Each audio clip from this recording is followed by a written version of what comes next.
got interview this morning. That man is crazy, man. I know a nigga is wild crazy, blood. I woke up, I see that shit, blood. I said, oh man, son. I said, why is this kid doing this, man?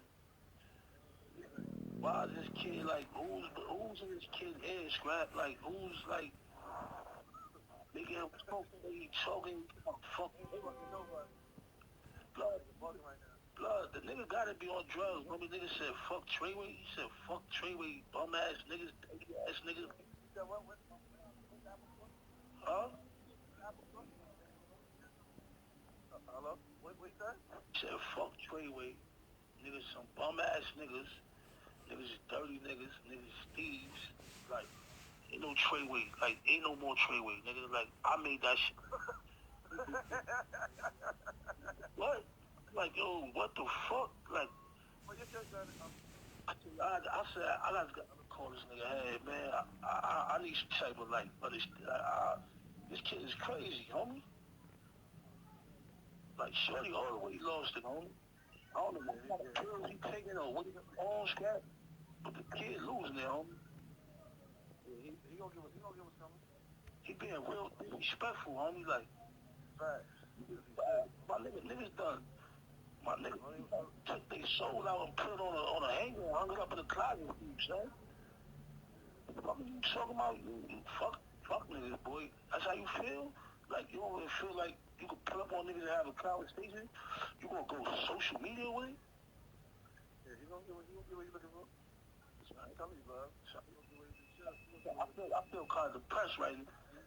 I feel like so what a nigga go like, homie, wait, homie. I ain't with the God giving God take away. Son, nobody can't take none away the power. Yo, boy, he's a fucking rapper. Nigga can take the Treyway shit, but a nigga assassinating the brands, right? He could have, bro, he could assassinate all he wanted. I ain't say nothing yet, bro. Like, I'm supposed to start all the say so, strap. I'm telling niggas, like, power, once I'm waiting to see everything he got to say, so you gotta let that shit go, and then that's it. You know what I'm saying? Say what?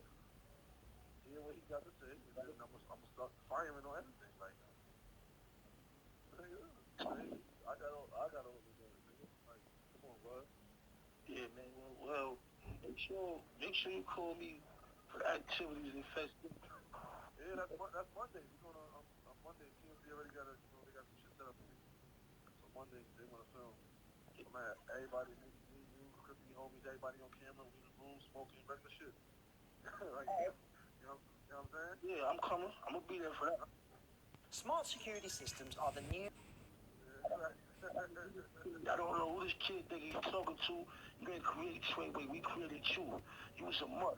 Found you on this, and we put a muzzle on you, and we showed you how to be a dog, nigga. You was a mutt.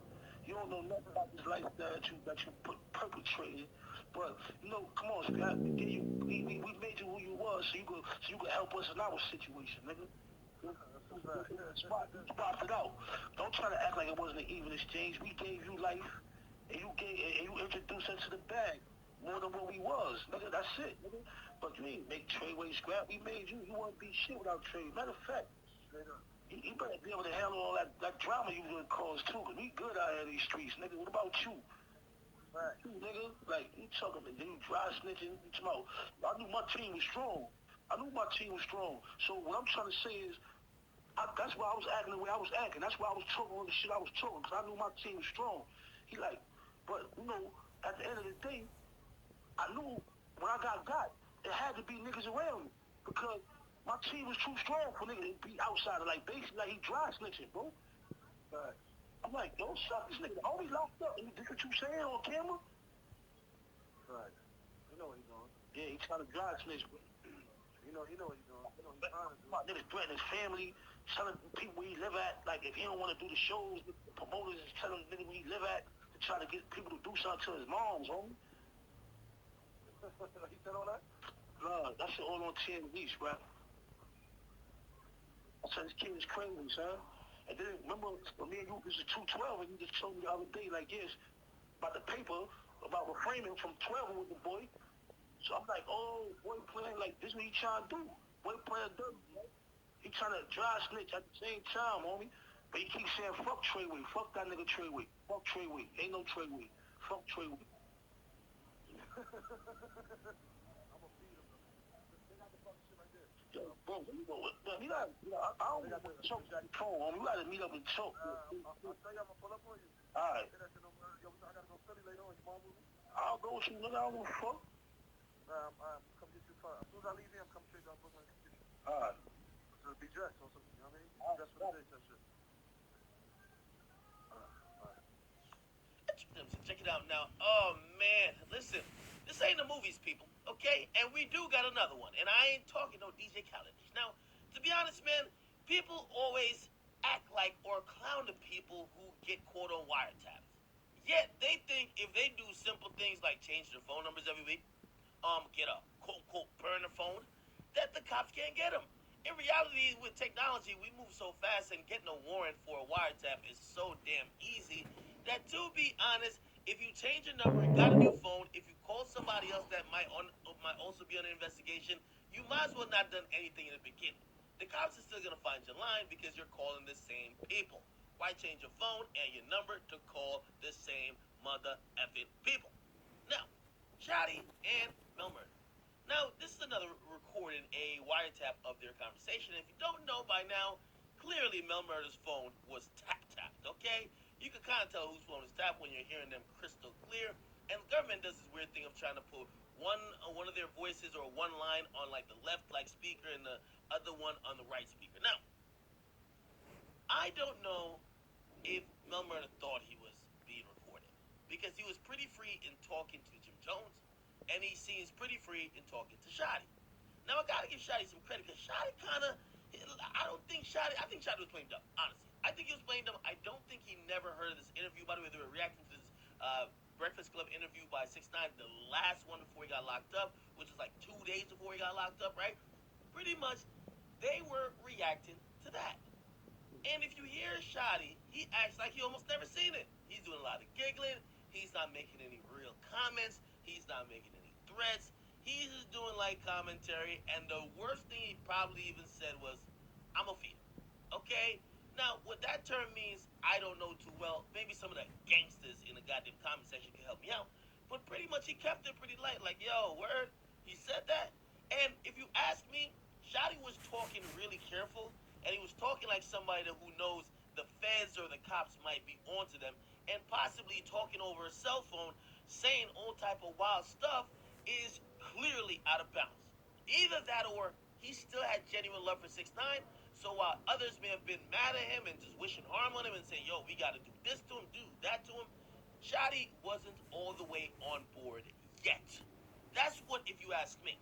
So either he knew that people are listening, and he's being kind of short and playing dumb because he don't want to be spelling it all out over on the phone, or he still has some love for 6ix9ine, and he's going to play a little bit naive and downplay what 6ix9ine is doing because he doesn't want to necessarily like be pushed to the point where, yo, you got to hurt him, or him saying, yo, all right, listen, you guys do something to me. You get me? So that's how I look at that. Regardless, the conversation is pretty flagrant. Okay, the conversation is one of many caught by the cops, where the cops caught these conversations, or really the feds, they caught these conversations. Allegedly, these conversations escalated where they almost were looking to see where he was going to be, that they could run down on him. Okay, apparently the cops said they only locked him up because they felt there was going to be an attempt on his life, and they felt it was credible from the wiretaps, and it was going to be done at a casino that he was going to be at with his new girlfriend, and they locked him up.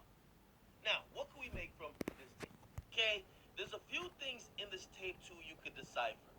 Remember this whole structure they're painting in court. They're saying that the gang is separated into 4 parts. 6ix9ine testified to that. They're also saying that people are beefing with each other within the same gang.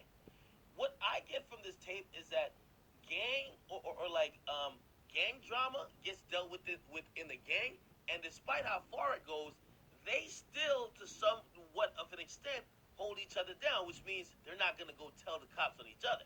Now, if they want to go tell the cops on the enemy, if they got some beef within the gang, they ain't going to tell the cops on somebody else. Because I hear Mel Murder, who is commenting on 6ix9ine, commented on a Breakfast Club interview about his kidnappers getting caught. Keep in mind, the kidnappers is beefing with Shorty, and apparently they robbed another individual in the gang. Mel Murder basically says on the tape, he says, yo, he's talking about the homies that just got booked, and he basically dry snitching on them. Now, keep in mind, yeah, they allegedly kidnapped 6 9 They allegedly may have planned or tried to harm him even more. But the mere fact he was talking about it on an interview and kind of alluding to, yo, I ain't with those dudes no more. It was those dudes who did it to me. They're looking at it as he is basically flipping and he's like dry snitching on them. Which tells me that whatever was going to happen or be the justice for 6 9 getting kidnapped, within that structure of Treyway, they were going to handle it but not include the cops. Okay? So it's very interesting how you look at this whole tape, but a few moments stuck out to me. I never saw much of Shotty really saying much. Mel Murder, he's pretty vocal. And again, you gangster movies, how the heck do y'all watch all of this stuff? And a lot of these gangster movies are old, from like the 90s, the early 2000s, and one of the